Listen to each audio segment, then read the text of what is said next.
слободно Сузе, сега сум веќе озвучена, па ќе ми дозволиш да ги поздравам нашите гледачи и да им посакам добро утро. Јас првпат сум дел од утринската програма во овој формат на телевизија Алфа и чест ми е и задоволство што денеска ќе разговараме со градоначалникот на една од најуспешните општини на ниво на град Скопје. Ви благодарам што ја прифативте поканата. Нема да само да ве фалиме, малку ќе зборуваме и за проблемите и за поплаките кои што ги имаат граѓаните до вас и до функционирањето на општината.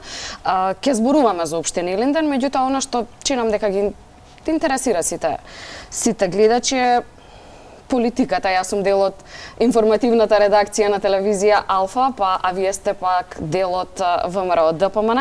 Сведоци сме изминатиот период на војната меѓу Груевски и Мицковски. Слушнавме изминатиот период меѓусебни обвинувања, па од страна на владеачката СДСМ стигнаа некои реакции и обвинувања дека во ВМРО ДПМН се случува еден класичен раскол. Вие сте градоначалник, меѓутоа сигурно сум дека учествувате во партиските средби.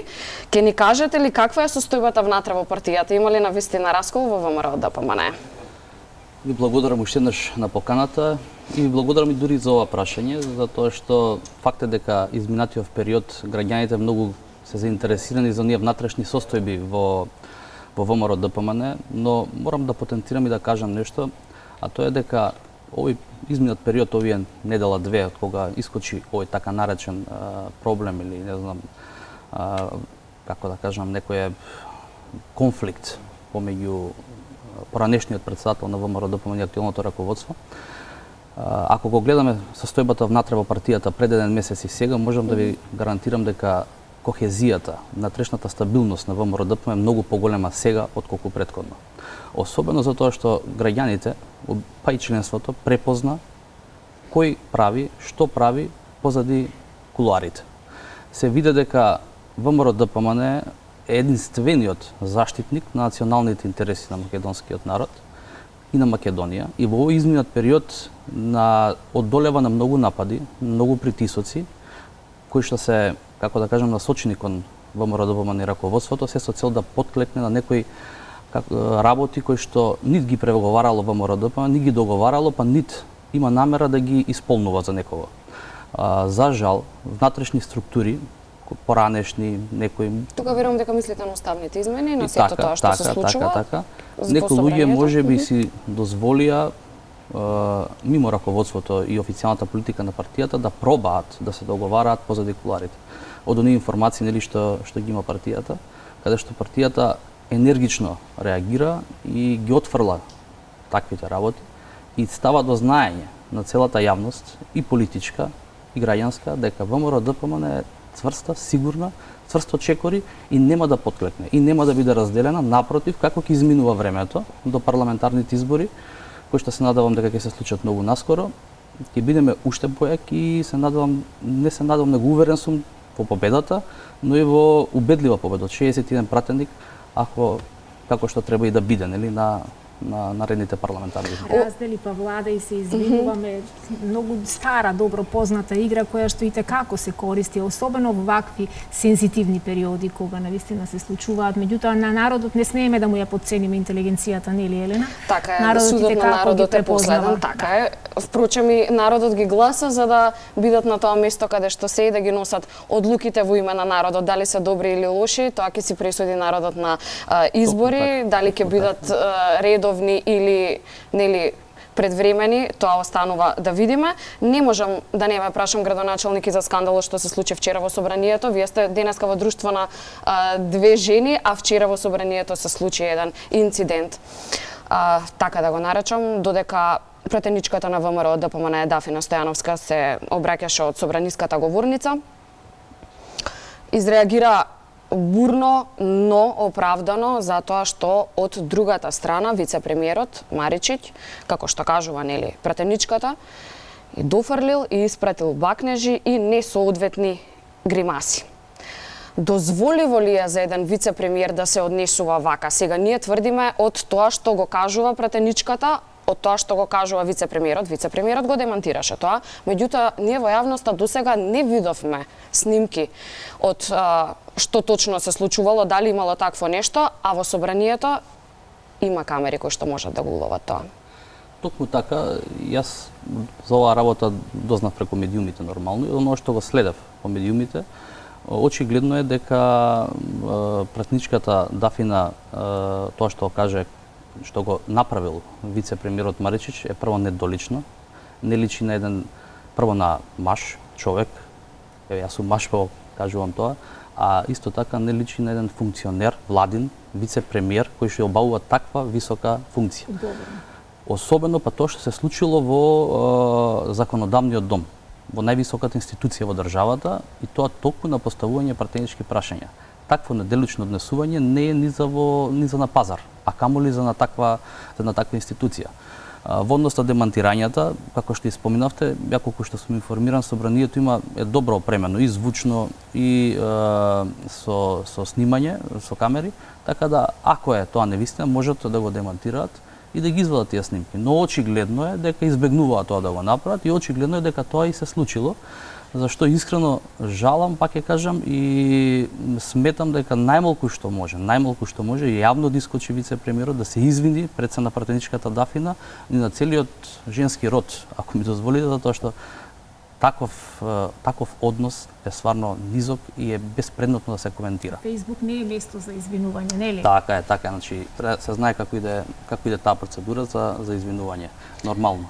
Добро, сега да не го потрошиме сето време за политика, да го потрошиме времето малку и за она за што сте вие денеска тука, да објасниме на граѓаните со што се соочува, со какви предизвици се соочува општина Илинден. Имено, вие сте веќе на функцијата градоначалник или прв човек на општината. На пола мандат сте, така ќе му дојде некако речиси на пола мандат, речиси 2 години. Што сработивте досега? Одите ли по планот? Се остваруваат ли проектите по планот? И благодарам на прашањето. Како што кажавте, веќе година и 10-11 месеци оперативно сум градоначалник со мојата администрација. Можам да кажам, иако влеговме во еден тежок период, во 2021-та, каде што и самата општина имаше известни долгови, но бевме затечени од една голема економска криза која што беше на светски рамки, каде што драстично поскапи електричната енергија и општината имаше, и особено јавните предпријатија во рамки на општината беа во една тешка и безизгледна ситуација. Се случи војната во Украина, на тој начин се случи инфлацијата, која што исто така покрена еден бран на големи поскапувања, каде што неминовно не ни избегнани нас локалните институции. Во сите тие околности, мислам дека општина Илинден и како добро се држеше и издржи сите тие налети, за да кажам дека денеска е во многу подобра ситуација и финансиски и кондиционо од оно што беше пред 2 години. Се надевам дека оваа стабилност ќе одржиме и во идниот период и општина Илинден ќе биде како и до сега еден бренд и една успешна општина како што и доликува да биде. Во однос на програмата се одвива согласно зацртаните параметри и до сега програмата си се реализира согласно проекциите кои што ги имавме зададено. Овие работи можеби на почетокот малку изместија во однос на проекциите, но како изминува времето, не само што идеме согласно програмата, него идеме и над остварувањето на програмата со многу проекти. За жал, тука можам да кажам дека освен општината која што се труди со своји капацитети и со своји ресурси да работи на реализација на проектите и на возможно подобри услови за живење на граѓаните, наоѓаме на многу обструкции, особено од централната власт, и немаме поддршка за многу работи. Тоа е жалосно, затоа што изминатиот период се што пробавме и побаравме, за се бевме закочени. Ударот врз општините, факт е дека е удар врз граѓаните. Може ли вака конкретно да ни кажете, би сакала да биде јасно пред граѓаните кој ваш проект е закочен од централната власт? Каде, во кој дел, во кој сегмент најмногу ве кочат? Што тоа значи? Затоа што знаете како, ако нешто се случува во општината, граѓаните го обвинуваат градоначалникот, можеби и несвесно дека не е секогаш се до градоначалникот. Ви кажам, многу проекти кои што се поврзани со централната власт и ние баравме соработка со нив за да можеме да ги реализираме, иако се не се директна надлежност на општината, ние сакаме да помогнеме и тие да ги реализираме, но баравме конкретно соработка со нив. Општината со своји ресурси направи целосно нов проект за изградба на нов здравствен дом во Илинден. Добро. И ние бевме спремни да влеземе да го финансираме истиот, нели со согласност од Министерството за здравство, тоа ни го дозволи. Уште во 2022 година се обративме неколку пати, имавме со тогашниот министар и средби со кабинетот негов, каде што ни беше ветувано дека ќе се разгледа нашето барање, тогаш нема ништо. А тоа е едно од есенцијалните барања и очекувања на граѓаните. Се обративме неколку пати до Министерството за транспорт за известни клучки кои што на автопатот Скопје-Куманово, Скопје-Белград, нели, каде што се многу битни за граѓаните во тој дел и за населените места во општината Илинден, како и за економските зони. На тој начин ќе ни ги растеретат гужвите во општината и така натаму, и која што е во исклучителна надлежност на централната власт. И од таму имаме никаков повратен одговор. Направивме напори да бидеме меѓу првите општини која што ќе покрене општинска обврзница. И таа обврзница беше насочена исклучиво во финансирање на капитални проекти за развој на општината. Таков проблем имаше и општина Штип. Така, сите општини. И на тоа каде повторно е градоначалник. Токму така. Сите општини мислам дека што покрена се закочени во некоја фаза. И тоа е очигледно. А не се работи за големи средства, можеби се работи за некои 20 на милиони евра на ниво на држава со обврзниците, а од друга страна гледаме секојдневно задолжување на државата, и тоа за работи кои што не се од капитална природа, не се за инвестиции, него тие се задолжуваат за да може да исплатат други кредити, за да можат да исплатат плати и пензии најверојатно. Значи имаме енормно задолжување, а онаму кај што бараме минимално нешто, обврзница, каде што треба со тие средства да финансираме капитални проекти, наоѓаме на затворена врата. Исто така многу повиси што претходно беа оперативни од централната власт, се многу битни за локалната власт, во многу работи сега се или се одолговлекуваат или не се спроведуваат преку Агенцијата за финансирање на рурален развој и така натаму и така натаму. Многу е важна поврзаноста на општината со централното градско подрачје. Па тука морам да ве прашам каква ви е комуникацијата со градоначалничката на град Скопје Даниела Арсовска, затоа што еве поплаките кои што стигнуваат од граѓаните се дека автобуси доцнат, не се редовни, се пропуштаат, а тие се на 1 час. Па ако не дојде тој 1 час, значи чекаат и по 2 часа, тоа е единствениот начин како да стигнат до центарот на градот, да си ги завршат своите обврски, луѓе одат на работа, деца одат во училиште. Што превземате во однос на ова? Каква ви е комуникацијата со Даниела Арсовска? Многу добро прашање, кое се однесува стварно на едно од крупните проблеми на нашите граѓани. За жал, општина Илинден има многу поврзаности со градот, иако не е дел од самиот град. Ние сме дел од Скопскиот плански регион, припаѓаме на Скопскиот регион, но не сме дел административно од градот. Тука поврзаноста наша токму е преку јавното сообраќајно претпријатие, една од поврзаностите со градот. За жал морам да констатирам дека последниве година дена имаме особено тешка ситуација со јавниот превоз, каде што наши граѓани секојдневно ќе нас се јавуваат во општината и бараат помош, затоа што автобусите или доцнат, или не се навремени, или воопшто не одат, или се расипуваат и така натаму. Ние како локална самоуправа и јас како градоначалник многу пати сме реагирале до ЈСП и писмено и усмено и на секаков можен начин. Понекогаш ќе добиеме одговор, некоја ситуација ќе се промени, но тоа е моментално. Пак продолжуваат крупните проблеми, што не ги обвинувам луѓето, можеби што се таму во самото јавно претпријатие, ова е посериозен проблем, што е на повисоко ниво и сметам дека јавниот сообраќај... Проче, мораме да споменеме дека немаат ни возачи, ева од понеделник е најавено дека повеќе од 100 возачи заминуваат на работа во Германија, а ЈСП има објавен оглас на кој што досега и нема некоја бројка со која што може да се пофали дека се пријавени и ги исполнуваат условите за да бидат возачи во ЈСП Скопје. Тоа ќе биде уште еден дополнителен проблем. Размислува ли општината како да го надмине тоа? Можеби приватен превоз, не знам, еве лаички прашувам. Дали има таква опција? Токму тоа го видовме нели од медиумите дека луѓето сакаат да се заминат, зашто не ги обвинувам самите возачи, напротив, некој друг е тука виновен, но тоа и не плаши, затоа што не знаеме со што ќе се соочуваме наредниот период. Ако до сега беа проблемите, замислете си сега со овие заминувања, овие како да кажем одлив на возачи кои што заминуваат претежно во западните држави, ЈСП ќе дојде во уште потешка ситуација. И тука ние како општини ќе се најдеме пред свршен чин.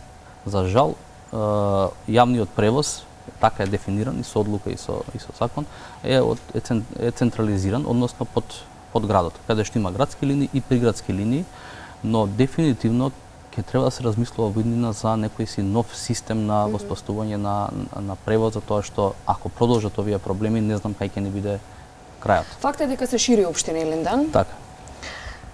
Пред неколку дена најавивте училиште ново, така, доградба, градинка, така, и ме интересира во однос на најмладите. Како се одвиваат проектите? Има потреба од градинки, има потреба од училишта. Так. Колку одвојувате средства и колку сте сериозно насочени кон ова? Образованието не е еден од главните приоритети на агендата. Токму и детската заштита нормално. Токму во таа насока беше и отпочнувањето со градба пред некој ден на доградбата на градинката на централната градинка во Илинден, тоа во населено место Марино, каде што ја прошируваме градинката за уште 40-50 деца да можеме да сместиме. Тоа е го гледам и од самите листи за чекање. Најголемиот притисок моментално во градинката го има во јаслените групи и таму чекаат повеќе од 30 на деца. Со оваа доградба, која што ја правиме исклучиво со наши средства, ние комплетно ќе го решиме проблемот моментален со оние листи на чекање што не се во моментов, и можам да кажам со завршување на овој проект ние ќе имаме во тој дел 0 деца на чекање. Но сами кажавте дека општината се шири, ќе мора да размислуваме и да проектираме и во иднина, најверојатно уште еден клон на детската градинка или во Илинден или во друго населено место, за да можеме да отвараме и нови места за да го решаваме проблемот на подолг рок. Иако исто така во делот на образованието, ланската година општина Илинден уште во употреба целосно нов објект, значи целосно ново училиште, кое е подрасно училиште на Централното училиште Гоце Делчев, кое што има капацитет за над 450 деца, комплетно ново училиште. Тоа е пуштено во употреба, таму сега учат најмалите дечиња и за прв пат во тоа училиште ние опремивме кујна, што до сега никогаш немало општинска школска кујна. Сега ја имаме во тоа училиште, што овозможи да добиеме, да воведеме за прв пат во општина Илинден, од кога постои општина Илинден, па и наназад во нашите основни училишта целодневен престој за децата во прво оделение. Еве сега најавувам дека и за второ оделение од понеделник се потрудивме да овозможиме и за второ оделение целодневен престој, иако морам да напоменам, ќе се вратам на претходното прашање во однос на обструкциите. Неколку пати оваа година се обраќавме до Министерството за образование да ни овозможи дополнителен кадар, да само кадрот да ни го дозволат, ние да си воведеме целодневен престој. Имаме за прво, сакам и за второ. Здравје до година и за трето. Од нивна страна молк. Почна учената година, граѓаниве, луѓето, родителите кои што имаат деца второ оделение, реагираат, што е со право. Одговорот од наша страна чекаме на согласност. Согласноста никако да стигне и затоа се одлучив како градоначелник наитно и неодложно да се прими наставник кој што ќе ги земе децата сега, и нема да дозволиме како општина да се доведеме во таква ситуација заради обструкции дечињата да немаат целодневен престој во второ оделение. Така да и за прв пат и второ оделение, тие деца што имаа лани целодневен престој ќе си продолжат и во второ оделение. Исто така само да напоменам дека во образованието моментално тераме многу битен капитален проект во основното училиште Ристо Крле, кое што е постаро училиште, централното училиште со децении. Таму имавме азбестен кров, кој што е многу лош и за животната средина, особено деца кои што учат. Комплетно го менуваме 1600 квадрата, комплетно се заменува целата кровна конструкција со нова кровна конструкција. Инвестиравме во нов баскет терен, спортски терен во подраничното училиште во Мралино, така и така натаму. Имаме континуирани инвестиции во делот на образованието во основното училиште Гоце Делчев, во старото училиште Гоце Делчев. Комплетно нов паркинг изведовме сега пред некој месец, кај што имаше проблем со паркирањето на возилата и се создаваше метеж. Во училиштата тековно се работи на оспособување на кабинети. Речи сите училишта во 90% се покриени со табли, смарт табли, така да се надевам дека од 2024 ќе бидеме општина со 100% покриено со смарт табли на училиштата. Тоа е за образованието, добро да привршуваме а имаме уште многу теми што треба да опфатиме. Навистина, добро, ме интересира, пред нас е грејната сезона, зимата, што прави општината во однос на загадувањето, имавте субвенции, чинам, за инвертер клими, но да не биде дека не сме подготвени, па потоа да велиме да ја префрламе топката на некој други, како што сме навикнати дека централната власт тоа го прави. Така, видите, во однос на загадувањето, за жал, општина Илинден е платска општина, дел од Скопскиот регион и неминовно загадувањето е високо и кај нас. Ние една од мерките што можеме да направиме во однос на овој дел е токму тоа, дадовме субвенции за инвертер клими, над 100 граѓани мислам дека ги искористија тие субвенции. Исто така нашите општински служби ќе имаат засилени контроли наредниот период, да видиме ако забележиме и пријавување нормално до Централниот инспекторат за животна средина, ако се види дека некој користи забранети горива, тоа особено ќе бидеме драстични со мерките и со казните во однос на тој дел. Но пак морам да потенцирам дека за жал многу граѓани се уште користат дрвото како грејна, како за огрев. Да. И тоа дополнително исто така го зголемува загадувањето. Можеме на кратко за инфраструктурата малку сакам да ве прашам. Може, ако сака да ќе ви кажам кои се текумните работи или? Да, или добро прашање од гледач од вашата општина, дали до крајот на годинава ќе биде реализиран проектот за фекалната канализација? Така, во Илинден претпоставувам, тоа почна сега оваа година, до крајот на годината ќе се реализира негде над 1200 метри примарна мрежа, во наредната година, во 24-та година, уште 3000 метри од примарната мрежа, така да во тој дел на Илинден, местоста викана Плац Ограѓе, 4200 метри комплет примарна мрежа ќе биде завршена негде до 2024 година. Добро, и со инфраструктурата малку околу патиштата, реконструкција, до каде сте, имавте сериозни најави во програмата за реконструкција на патишта? Сега еве моментално се одвива реконструкција на најоштетениот дел на локалниот пат Илинден Хиподром во должина од 800 метри, заедно со Скопскиот плански регион го работиме тоа, кој што не поврзува со градот, особено со општина Газибаба, и во нашиот дел катастарски ние веќе си го реконструираме. Наредниот период очекуваме Газибаба со поддршка на градот да им дозволи нели да го довршат и останатиот дел. Периодов во моментов се работат реконструкција на многу локални улици, конкретно само во населено место Илинден на улица 11 веќе 9 краци се асфалтирани изминатива недела дена. Очекуваме во населено место Марино да продолжи наредната недела до 2 уште 4 нови улици, ќе почнеме во Кадино улица 11 во должина од над 200 метри комплетно да се реконструира, во Бунарџик, Миладиновци и другите населени места. Очекуваме дека до крајот на годината околу 20-30 локални улици ќе бидат асфалтирани и плюс останат добар дел и рехабилитирани или санирани со тампон. Градоначалник, тука треба да се одјавуваме за крај, само кратко прашање. Имате амбиција да се кандидирате повторно, да барате доверба за уште еден мандат? На половина сте од мандатот, сега рано е можеби да се коментира, меѓутоа дали вие лично сакате да бидете прв човек на општина Илинден уште 4 години?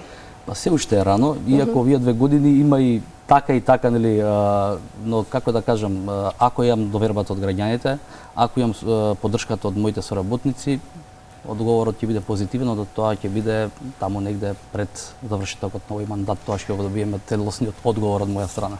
Благодарам за гостувањето во телевизија Алфа.